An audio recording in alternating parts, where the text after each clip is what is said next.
So today we're going to be talking about division of a dividend that is up to 4 digits by a 1-digit divisor. And this meets the Common Core standard of 4 NBT. And we have 4 basic steps of division. 1 is divide, 2 multiply, 3 subtract, and 4 bring down. And that doesn't matter how big the number is, those are always going to be the steps that you use for division. And I remember these steps using DMSB, which I use an acronym that is Dad, Mom, Sister, and Brother. And that helps me remember DMSB.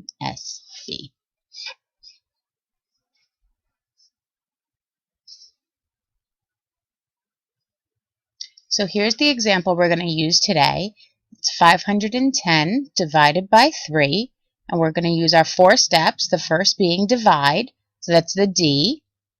And the first thing we want to know is how many times does 3 go into 5? So 5 divided by 3 would be what? And we're going to write it right over the 5. So our answer is 1. So 3 goes into 5 one time.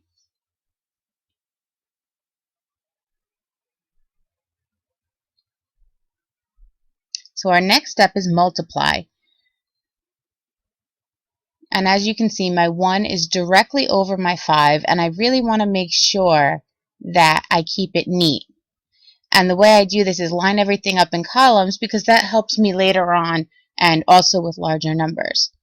So my next step is multiply. So I'm going to multiply 1 times 3, and I know that's 3. And again, I'm going to make sure my columns are neat and write it right underneath the 5. Then we subtract. So we have 5 minus 3.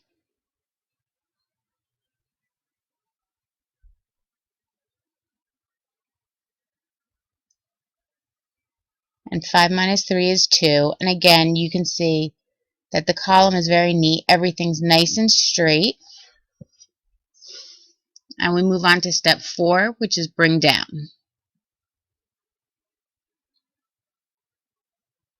So you can see this is where we're bringing down the 1, and that's why it's really important to keep our columns straight so that we can keep everything organized. So I'm going to bring down my 1 right next to the 2, and now I have 21 at the bottom. And this is just outlining how straight everything should be and how organized it is. So that way you can tell that all of your digits are in the right spot.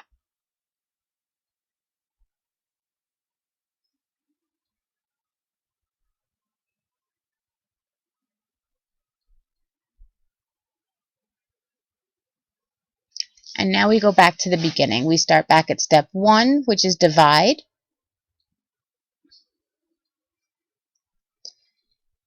And now we're going to see that 3 goes into 21. And I'm going to just erase this red arrow so it doesn't confuse us anymore from our bring down step. But we say, how many times does 3 go into 21? And we know that the answer for that is 7. So we're going to write that right above the 1. And again, keeping everything neat and in our columns. We go on to step 2, which is multiply.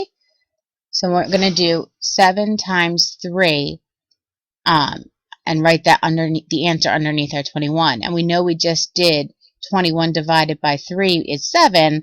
So we do the reciprocal. We do 7 times 3, and we know that the answer is going to be 21. So we'll write that right underneath our existing 21, and then we'll subtract as the next step.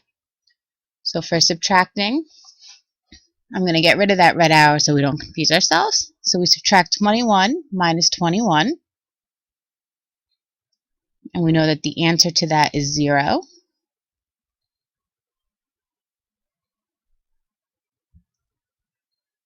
And again, just showing how neat the columns need to be so that we can stay clear about what numbers are going where, because there are a lot of numbers and we don't want everything to get confusing. So we want to stay as neat as possible.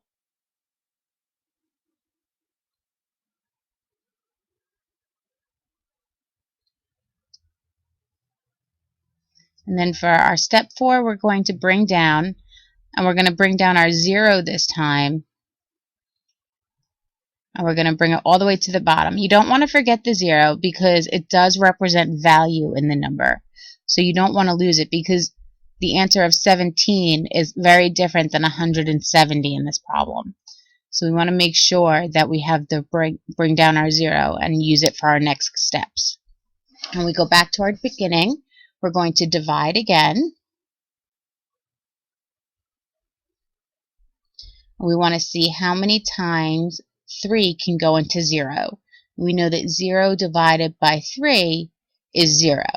So we'll write that up at the top above our 0. Again, keeping our columns very straight so we can stay organized. Then we're going to go on to the second step, which is multiply. So 3 times 0 is 0. And we'll write that down at the bottom. And step 3 is subtract. 0 minus 0 is 0. And we have nothing left to bring down. So that's the end of our problem. The answer is 170. And I'm just going to rewrite our steps here next to it so that we have them available for review. So just to go over them again, they are divide, multiply,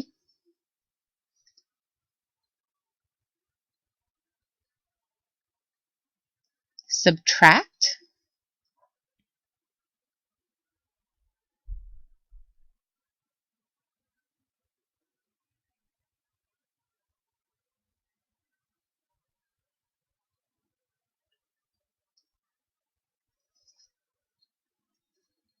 and then bring down. And that gives us our letters, our D, M, S, B, which I remember as dad, mom, sister, brother.